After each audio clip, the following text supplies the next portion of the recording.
Հիշում եք, չէ՞, ոնց են ադրբեջանցի զինվորները 2020, հետո նաև 2023 թվականին Լեռնային Ղարաբաղում պատերազմի ժամանակ մտնում մարդկանց տները, ջարդուփշուր էին անում, քանդում էին, շատ դեպքերում նաև այդ տները մնացած մթերքն էին օգտագործում, ուտելիքն էին գողանում, ոնց որ հիմա եք տեսնում, ու այդ ամեն ինչը շատ հպարտ ձևով հրապարակում են իրենց սոցիալական կայքերում։ Հիշում եք, չէ՞, այդ ամեն ինչը։ Հիմա բառացիորեն լրիվ նույնը անում են իսրայելցի զինվորները օկուպացված Հարավային Լիբանանում։ Օրինակ այս կին զինվորը իսրայելցի հայտնի է դարձել համացանցում նրանով, որ մտնում է Լիբանանում մարդկանց տներ, որոնց որ ուղղակի, չգիտեմ, երևի ժամեր առաջ բռնի տեղահանել են ու նման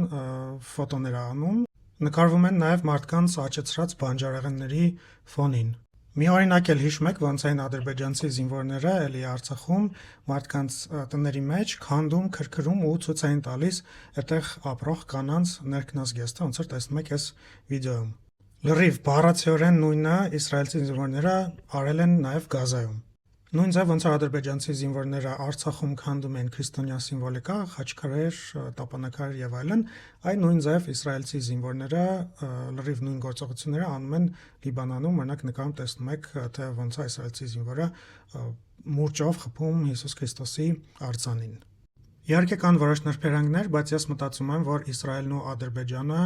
հոգևոր ու բարոյական մակարդակով լրիվ նույն հարթության վրա են։ Այն ինչ որ Ադրբեջանը արել է Լեռնային Ղարաբաղում, դրա մի քանի 100 անգամ ավելի վատ բաները Իսրայելը արել է Գազայում եւ հիմա անում է Հարավային Լիբանանում։ Սա Լիբանանային տարածքներն է, որոնք որ Իսրայելը օկուպացնելու է, եւ Իսրայելի պաշտպանության նախարարը ուղիղ տեքստով ասել է, որ Գազայի օրինակով բուլդոզերով անցնելու են եւ քանդելու են բոլոր լիբանանական բնակավայրերը։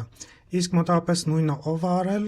Լեռնային Ղարաբաղում, արդեն ինքներդ հասկացաք։ Բաժանորդագրվեք, լայքեք, տարածեք, մինչ